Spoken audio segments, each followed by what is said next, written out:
Hey guys, Demoman here with you, and I've got another video for you on the Star Citizen Starship series thing I was doing. So yeah, let's continue with the Vanduul theme, because I've got some interesting info for you guys. Right, so let's start out with the ships that you don't really see much of. So we'll start off with the Hatchet. The Hatchet is the smaller version of the Tomahawk, which is a cargo ship. It's how the Vanduul will be shipping their resources from A to B, and if you see one of these, always try and blow it up, but it'll probably have a few stingers in tow. So let's move on to stingers. Stingers are their heavy fighters. These are their like Anvil Super Hornets of like the Vanduul side of things. So we haven't seen much of these. Expect them to be pretty dangerous because scythes and blades and glaives and all those sort of things are pretty hard to deal with now with like the current like UEE ships. Stingers are going to be a nightmare. Okay, we'll move on to the next one here, which is a crawler. Now this ship like really does interest me quite a bit because it's a boarding craft. What that means is if you see crawlers with some scythes and stuff, you'll usually see a crawler and scythes sticking together. So if you see a crawler coming in on you and you're in a large ship, be very aware that there's a strong possibility that you're gonna have Vanduul scuttling around on board your ship, and you're gonna have like a real nasty scenario going on there. It's gonna be real fun in terms of gameplay mechanics and whatnot. So crawlers, boarding craft. Voids, torpedo bombers. Right, so voids are their equivalent of a smaller Polaris. They're heavy bomber torpedo craft, usually like for destroying large capital ships and things like that. Well, by large I mean like Icarus size. It's not that big really, I guess. I mean Javelin class destroys over 300 meters, but I'm getting off the track here. Right, so voids are what you'd use for, say, raiding a colony or whatever. They're gonna be like the heavy bombers, if you get what I mean. They're gonna be the ones blowing up cities and stuff like that. So void ships are gonna be a one to watch in terms of Squadron 42 if they're in there and stuff like that. Be good fun. Alright, so moving on to the next series of ships.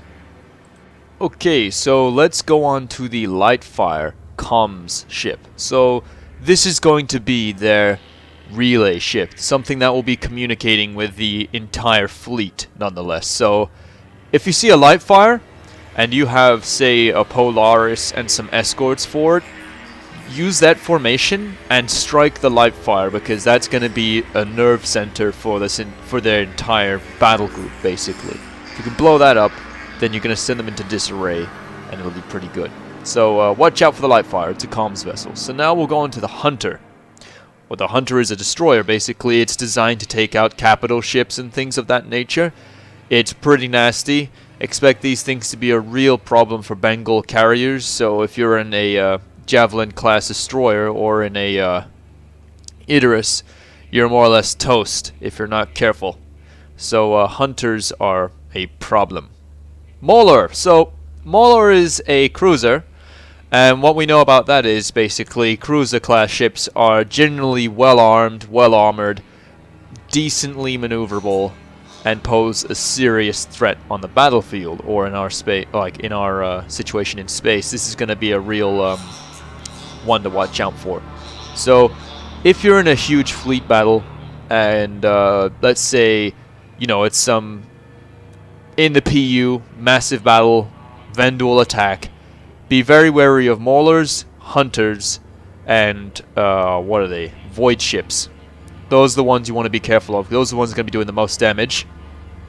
Then if you want to cause disarray, go after things like the Lightfire and the, what's it called?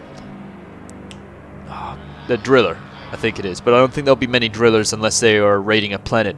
Right, so we'll now move on to the Driller, the Harvester carrier. So the Driller is a craft that will be towing along, like inside its bay, a harvester. And harvesters, what they do is they go onto planets and they quite literally harvest the resources of those planets. I'm not sure if that includes people, because that'd be some crazy War of the Worlds business going on there. You know, it's like, oh my god, run for your lives!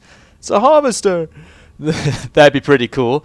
But yeah, the driller carries these things, and it's gonna be like a mining ship. It's gonna be drilling into the ground and hoovering up all of the planet's vital resources and things like that. And it's absolutely huge.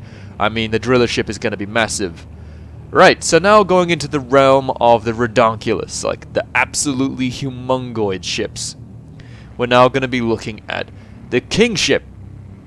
So the Kingship is essentially well, it's their home, it's their jewel of their fleet, it's the ship of the line, it's their capital ship, it's their, well, it's a carrier, flagship, a basically big ass ship. It's their nerve center, their home, their battle base, everything rolled into one. And if you see a Kingship, it doesn't matter what you're doing, if you have a huge fleet, and this is for Operation Pitchfork, if any of you guys are watching this, if you see a Kingship, just get out of there. There's no point. I mean, the amount of reinforcements are going to be either inbound or basically with it, you don't stand much of a chance. You're going to be outnumbered and outgunned, and it's never fun for that to happen. Like, you know, it's going to be a disaster. The Kingship is also capable of ramming. So if you're in a Bengal carrier, somehow you manage to get your hands on one of those, and you think you're winning, and then it's turning to face you, be very careful, because if that thing hits you, you're probably going to die. It mounts seriously powerful firepower. We're talking like guns that'll tear through a Bengal carrier in no time, if the shields are down and whatnot. And yeah, it's generally just a really bad day for anyone flying in the area. You know, you could be just trading, and you decide, hey, I'll just take a shortcut, and then all of a sudden you bump into this thing, along with the rest of the Vanduul fleet, and you'll be in for a real bad time. I mean, it's like in that episode of South Park, you pizza when you're supposed to French fry. You're gonna be toast. Right, so hope that wrapped up the rest of the ships that you don't really hear about, like the Vanduul ships, because I think they're way more interesting than the fighters. They're going to feature in Squadron 42 nonetheless, and definitely in a persistent universe. But I think it's going to be interesting to see how these play out, and how players employ tactics to fight these. So yeah, thank you for watching, folks, and as always, fly safe, Commanders.